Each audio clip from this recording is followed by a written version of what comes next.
Certa vez li algo que dizia que o suicida, na ânsia de matar a dor, acaba matando a vida. É isso mesmo? Um amigo nosso estava devendo muito e, por não aguentar a pressão, deu fim à dor e com ela acabou a sua vida. Será que ele foi para o inferno?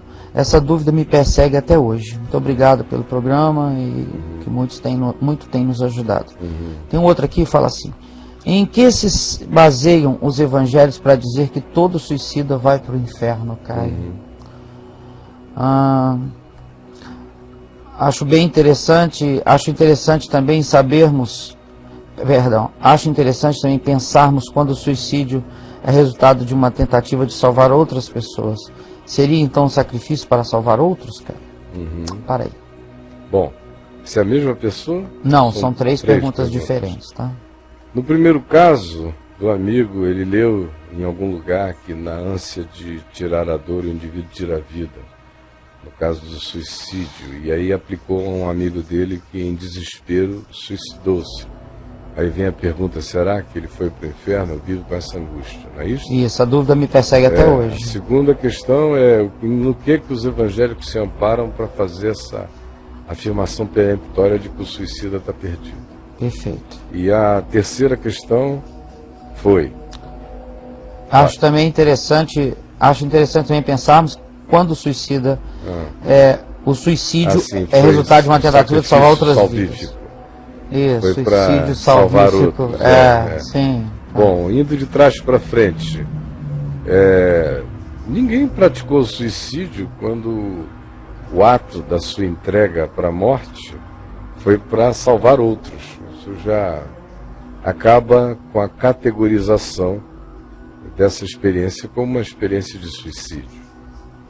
O indivíduo está amando outros e para preservar a vida de outros, ou tirou a própria vida, ou entregou a própria vida, seja lá como tenha sido a circunstância, mas ela desconfigura a ideia do suicídio. O que configura realmente a ideia do suicídio é o desespero humano.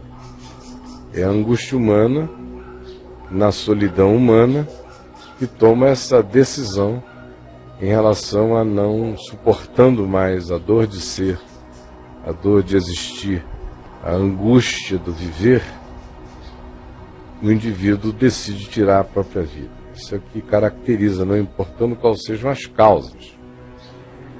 Tanto no judaísmo, quanto em vários outros grupos de expressão religiosa não cristã do mundo, na maioria dos casos, o suicídio é interpretado como um estar fora de si. Justamente por isso, existe uma certa indulgência prática em relação ao suicida nesses sistemas religiosos. Embora, na construção doutrinária do judaísmo, não do Antigo Testamento, que praticamente não fala no assunto, mas do judaísmo, que construiu muitas doutrinas paralelas, na construção doutrinária do judaísmo, o suicídio seja chamado de pecado, não se o recomende sob hipótese alguma, e ainda tem aquele agravo histórico de fazer com que o suicida não seja sepultado no cemitério dos normais. Ele é sepultado num cemitério de suicidas. No judaísmo? No judaísmo. Tem um cemitério de quem suicidou? Mas em geral, mesmo na cerimônia de encomenda do corpo, eles dizem que estava fora de si, tentando quebrar o significado do ato cometido, como carregando qualquer implicação eternizantemente maligna para o indivíduo. Não só o judaísmo, mas o islamismo faz assim, embora o islamismo seja bem mais radical quanto ao destino do suicida, nos textos escritos, embora existam homens-bombas e haja intérpretes islâmicos que tentem justificar o homem-bomba à luz do Alcorão e de outras tradições islâmicas. Sim. Mas os textos islâmicos mais antigos e originais são completamente contrários. E o catolicismo sempre foi veemente quanto a declarar que o suicida estava, no mínimo, no purgatório depois que inventaram o purgatório. Antes de inventarem o purgatório, que foi uma invenção bem recente, uma construção na história do catolicismo, foi uma descoberta bem recente, foi uma espécie de novo mundo intermediário para os católicos. Foi um Cristóvão Colombo descobrindo o purgatório como lugar de purificação, como uma transição entre a terra e a eternidade celestial. Criou-se o purgatório como lugar de pagar penas para a salvação. Antes mesmo do surgimento do purgatório, o catolicismo sempre olhou para o suicida de maneira completamente negativa e não poupou ninguém de ouvir que o seu ente querido suicidado estava perdido. E, embora você tenha encíclicas católicas no livro de catecismo católico, você vê lá numa das cláusulas, 2244, uma coisa assim, está lá escrito que ninguém deve julgar um suicida como sendo alguém que foi para o inferno, porque só Deus conhece os mistérios do coração humano. Embora isso esteja escrito lá, na prática, diferentemente do judaísmo, que no que se diz na doutrina é pesado e na prática eles aliviam, no catolicismo o que se diz no catecismo é benigno, quanto a não se meter, deixar isso com Deus, mas na prática a gente sabe que os suicidas são tratados, e até há não tanto tempo atrás eram tratados de maneira muito, muito perversa. E a família sofria muito e tinha que rezar demais. Famílias de suicidas gastavam uma grana, não só rezando, mas pagando missas e missas e missas e missas e missas para ver se catapultavam o cara daquele estado de purgatório, no mínimo, e um purgatório horroroso. Já os protestantes, e com os protestantes os evangélicos, sofreram um monte de mudanças nesse processo. Porque o protestantismo original, com Martim Lutero, por exemplo, lidava com a questão do suicídio de maneira muito diferente da Igreja Católica. E foi um dos aspectos que promoveram, que estimularam o racha. Foi quando Lutero, como monge agostiniano, viu lá na paróquia onde ele servia que uma determinada criança, sim, adolescente, tinha se suicidado de agonia. Uma criança que, dia após dia, vivia em estado de abandono, de muita tristeza, de muitos maus tratos. E ele sabia. E ela se suicidou. E ninguém queria oficiar o ato fúnebre da criança. E nem tampouco designar ao adolescente uma sepultura digna. Queriam enterrá-lo longe e numa vala assim qualquer e acabar a história, jogar a terra por cima, virar as costas e não tocar no assunto. E ele ficou tão indignado com aquela situação que ele abriu uma cova ali no ambiente da paróquia. Oficiou o ato fúnebre, gritou, esperneou e bradou sobre o pecado e a blasfêmia de se tentar penetrar nos escaninhos do coração humano. E fez o que era proibido fazer. E isso foi uma das coisas que geraram as últimas gotas d'água para a ruptura dele com o sistema religioso católico, e as perseguições foram se intensificando a partir daí. Como eu disse, a partir de Lutero, não dá para a gente dizer que o protestantismo tem uma linha mestra a definir essa perspectiva relacionada ao suicídio. Os grupos históricos, e aí por históricos entendam os reformados,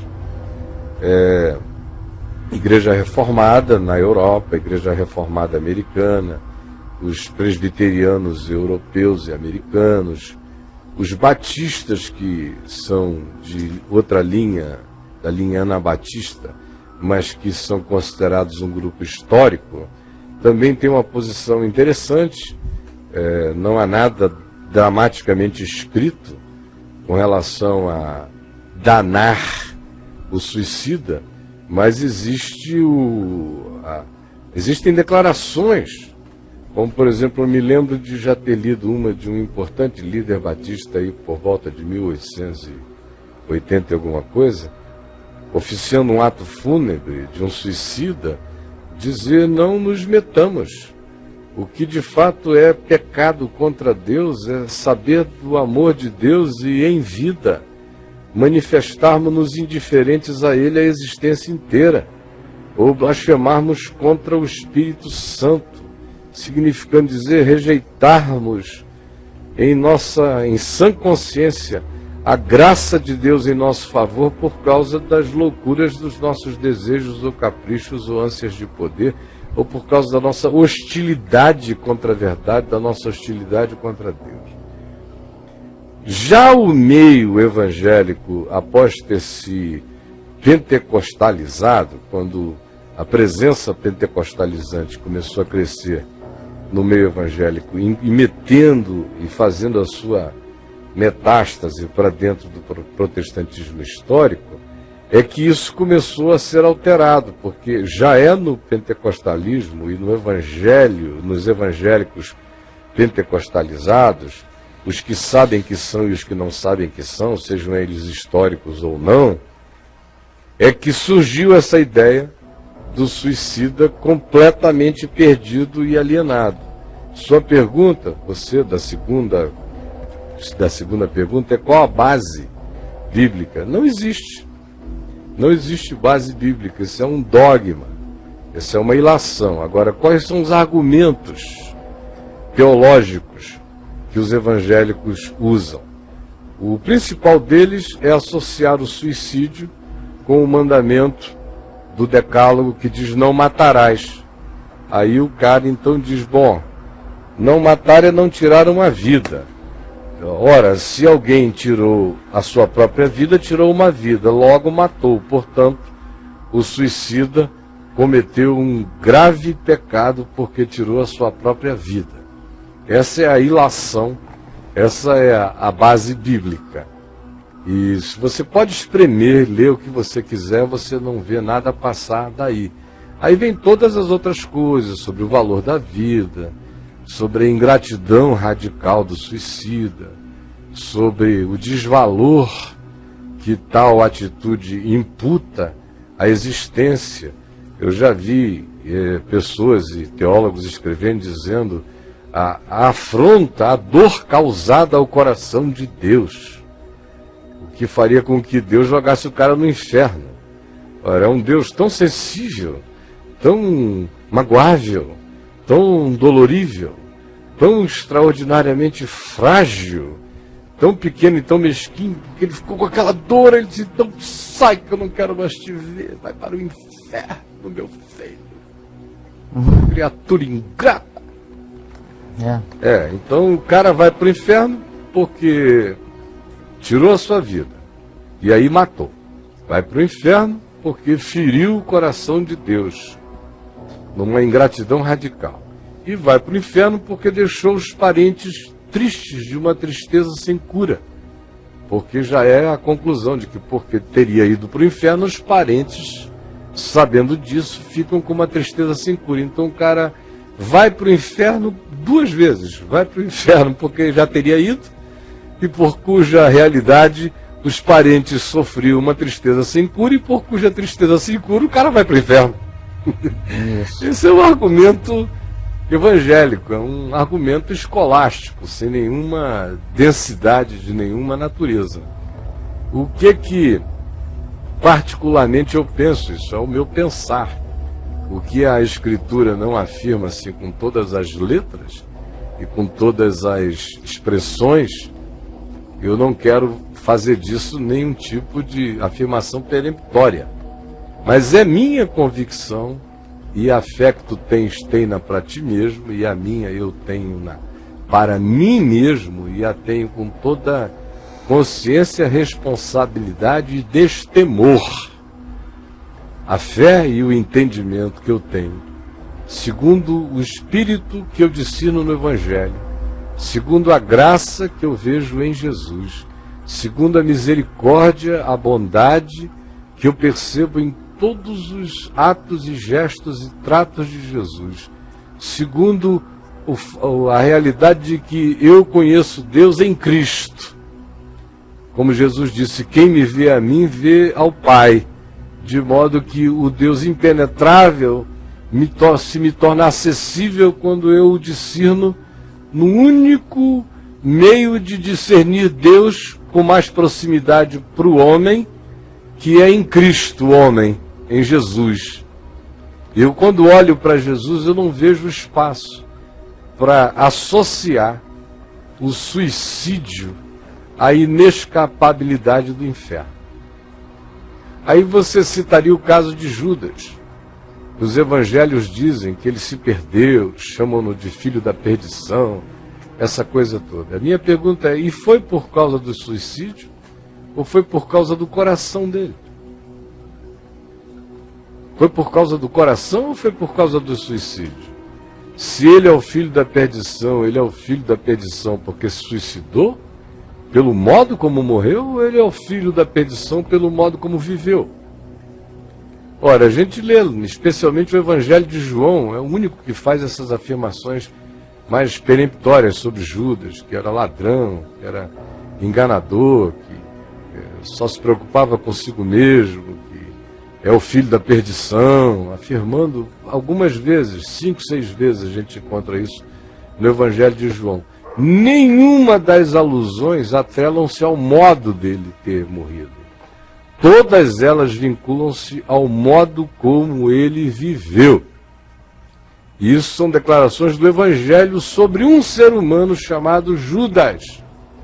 Agora, até mesmo acerca de Judas, eu não seria tão peremptório, porque uma coisa é você ser o filho da perdição num arquétipo histórico, de percepção histórica. Outra coisa é o que aconteceu depois, o evangelho de depois, a boa nova de depois, estar ainda por ser revelada a todos nós. A gente conhece a boa nova para hoje. A boa nova de depois é algo que não nos foi revelado ainda. E só já o foi para aqueles que para lá passaram. Agora, para nós, o que nós temos como evangelho é evangelho para o dia chamado hoje, para essa existência presente.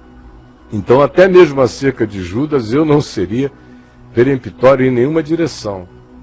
Então, olhando para Jesus, o que eu vejo é o que eu lhe digo quando eu vejo Jesus vendo caso a caso, pessoa a pessoa. Eu nunca o vejo tendo uma norma única para tratar industrialmente os seres humanos. Tudo é caso a caso, pessoa a pessoa. As palavras dele se pessoalizam. Ele tem um conceito. É mais do que não adulterarás para fora. É se alguém no coração olhar para uma mulher com intenção impura no coração, já adulterou com ele. Aí a gente chega em João 8 e vê uma mulher adúltera, todo mundo querendo apedrejá-la por uma escala industrial de punição, e vocês vejam o que é que Jesus fez, como é que ele tratou, como é que ele aplicou, como é que ele interpretou, qual foi a graça que ele usou. O que nos mostra que uma coisa é o conceito, outra coisa é o aplicativo, porque o conceito é uma norma universal. O aplicativo tem a ver com aquilo que só Deus penetra nos ambientes e nas entranhas do coração humano. Eu vivo pela norma universal, mas eu sei que eu estou sendo discernido e percebido para o bem e pelo mal pelas realidades íntimas do meu coração, que algumas delas estão para além da minha própria percepção. Algumas delas só Deus discerne. Agora, naquilo que me sobe à consciência, eu também sei que muitos dos equívocos que seres humanos praticam do ponto de vista da universalidade da violação de um certo código, na interioridade do coração não se dá para criar uma norma universal por causa da singularidade de cada situação específica. o que nos deixa calados e silenciosos e reverentes e com santo temor, porque ninguém sabe. Você viu aí o Missaia do lado de fora todo legal, morrendo, indo para o lado de lá e dando de cara com um capirotaço, assim, sentado numa montanha de ouro. Então, não julgueis segundo a aparência, mas segundo a reta justiça, é o que Jesus nos diz. E quando se trata de algo em relação a que eu não tenho nem possibilidade de meter a cara para dentro, eu tenho mais é que ficar em temor e tremor e santa reverência, e nunca atribuir a ninguém como destino o inferno, porque esse não é o nosso departamento, não é da nossa alçada, não está no nosso poder sob hipótese alguma. E para concluir, eu quero dizer o seguinte: pessoas se suicidam também por causas diferentes. Aqui o primeiro amigo mencionou o caso de um companheiro dele que, por causa de uma falência, de dívidas, entrou num desespero tão grande que se matou. E a gente conhece centenas e milhares de casos desse tipo. O cara olha e diz: eu não tenho como bancar minha família, não tenho como me apresentar à minha família, eu não tenho como aguentar esse peso. É um peso desesperador, especialmente quando a pessoa tem muito pouca esperança para além da linha do tempo. Agora, e essa é uma das causas mais comuns, é esse tipo de desespero aqui levantado pelo nosso companheiro. Uma segunda causa tem a ver com angústias de natureza psicológica. Está tudo bem, não está devendo nada a ninguém, a vida continua, o indivíduo tem mulher, tem filhos, tem tudo, não há nada espetaculosamente desgraçado acontecendo em volta dele, mas ele carrega na interioridade uma desestruturação psicológica, uma agonia latente, uma angústia de ser, uma irresolução profunda. E tem gente que não suporta e dá cabo da vida. Tem outros que fazem isso em razão de elementos que a gente pode, por uma autópsia, verificar. E quando já não se verificou antes, hoje em dia, por radiografias computadorizadas, tomografias, pessoas com tumores no cérebro, por exemplo, pressionando o tempo todo uma determinada área do cérebro, fazendo com que a noção de realidade do indivíduo se altere. Não é incomum a gente ver coisas relacionadas ao suicídio acontecendo a essas pessoas. Ou quando você vê o usuário de drogas, que usam drogas tão pesadas que vão se intoxicando tanto que o seu senso de realidade é completamente alterado. E às vezes você vê o indivíduo, por tal senso de realidade alterada, ou tomar uma overdose, ou fazer alguma coisa que culmina com a destruição da própria vida. E o clichê que se põe é suicídio em cima daquilo ali. Ou você vê o caso de pessoas que sofrem de esquizofrenia, não são todas, mas alguns esquizofrênicos, na agonia de não serem entendidos pelo sofrimento que carregam, de verem coisas que ninguém vê, de ouvirem coisas que ninguém ouve, de existirem no paralelismo de um mundo auditivo, sensorial, que não corresponde ao que os outros admitem, e ele vai se angustiando, se angustiando, se angustiando. Não raramente a gente vê esquizofrênicos tomando essa medida final contra a própria vida e se matando. Então, são tantas as causas, são tantas as razões, que qualquer pessoa com um pouco de bom senso, de juízo, de amor, de graça, de compaixão, não se mete nessa história, porque quem de nós pode saber o que aconteceu com o indivíduo? Outro dia eu mostrei aqui um documentário de um cara que tentou se matar e depois que se matou se arrependeu, né? Profundamente, se arrependeu até a morte. E diz: ai meu Deus, o que é que eu fiz? Tem misericórdia de mim, morto, coração parado, cérebro parado, tudo parado, e o cara sai do corpo e diz: não, por que eu fiz essa loucura? Tem uns 2 meses eu mostrei esse documentário aqui. E aí a misericórdia de Deus permite a ele voltar. Ele contou aqui para nós essa história, como eu já ouvi de outros, não em documentários, atendendo gente que diz, olha, eu tentei me matar, mas a experiência que eu tive de lucidez antes de conseguirem me fazer escapar e me trazer de volta foi tão profunda que eu sei que a continuidade daquilo, se tivesse continuado, não me levaria para nenhum abismo, mas para a graça de Deus, porque a luz do arrependimento que me veio e da súplica ao Pai foi tão forte que eu sei que o meu caminho seria outro. Agora, com isto, gente, pô, não tem ninguém estimulando ninguém aqui a se matar nem a se suicidar. A gente tem que se agarrar à esperança de viver com todas as forças. Lembrando de gente importante e séria como Paulo, importante na perspectiva do conhecimento de Deus, do discernimento espiritual do significado da vida. Mas ele diz aqui em 2 Coríntios, no capítulo 1, um texto que eu acho que deve ser ouvido por nós com toda consideração, como todos os demais. Mas no dia de hoje, preste atenção neste texto, onde ele diz, 2 Coríntios, capítulo 1, verso 8, não queremos, irmãos, que ignoreis a natureza da tribulação que nos sobreveio na Ásia, provavelmente em Éfeso, porquanto foi uma tribulação de natureza tal que se tornou algo que ficou acima das nossas forças, o podermos suportá-la, a ponto de desesperarmos até da própria vida.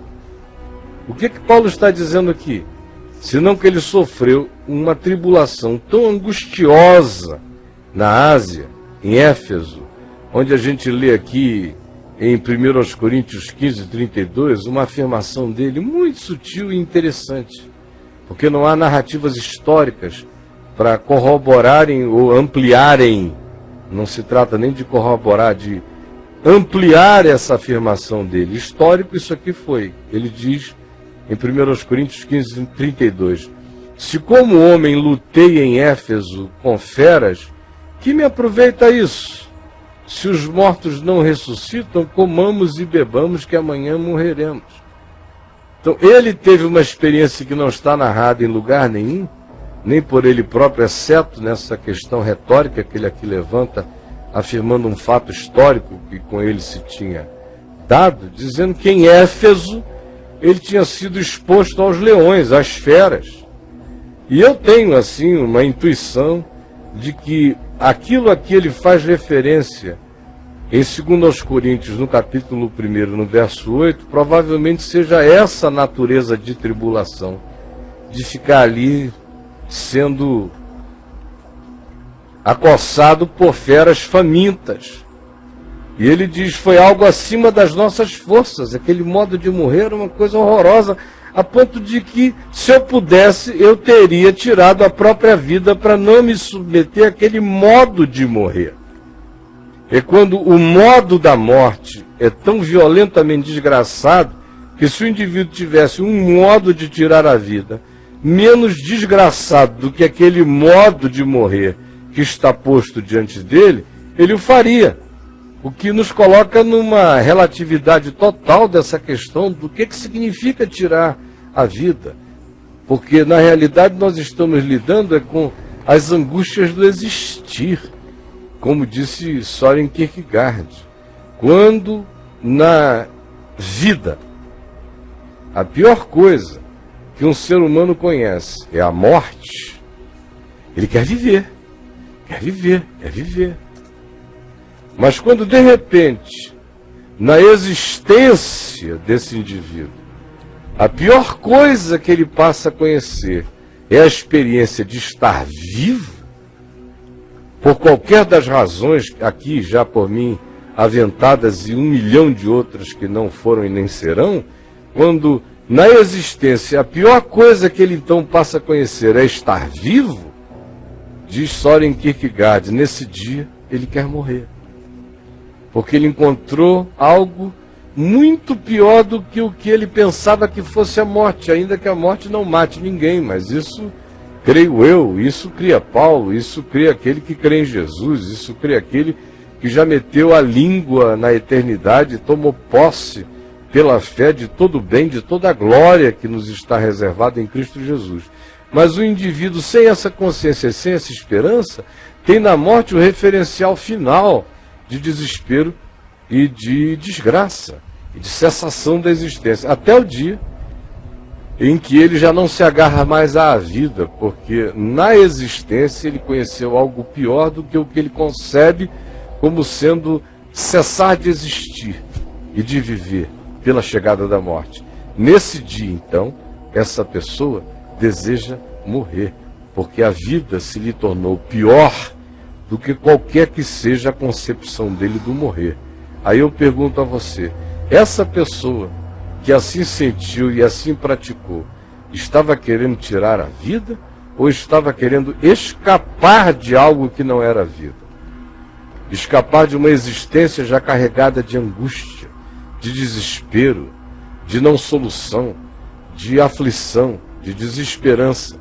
Ele estava pulando para a morte ou apenas querendo escapar de algo que era para ele inconcebivelmente insuportável, como disse Paulo, acima das próprias forças, a ponto de desesperarmos da própria vida? E a resposta para mim é óbvia. A maioria dos suicidas não está querendo morrer. A maioria dos suicídios não está mais aguentando viver e existir uma existência que de vida não tem nada.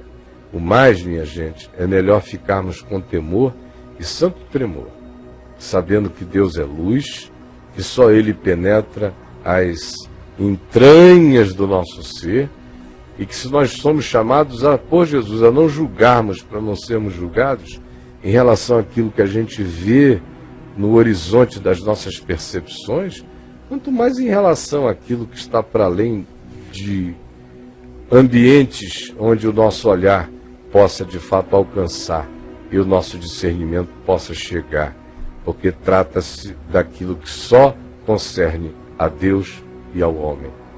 É algo que só acontece na dimensão da intimidade mais profunda de um ser humano com a luz do olhar do seu Criador, do seu Senhor, que também é o seu Redentor. E ninguém se meta entre eles, é meu conselho de todo o coração.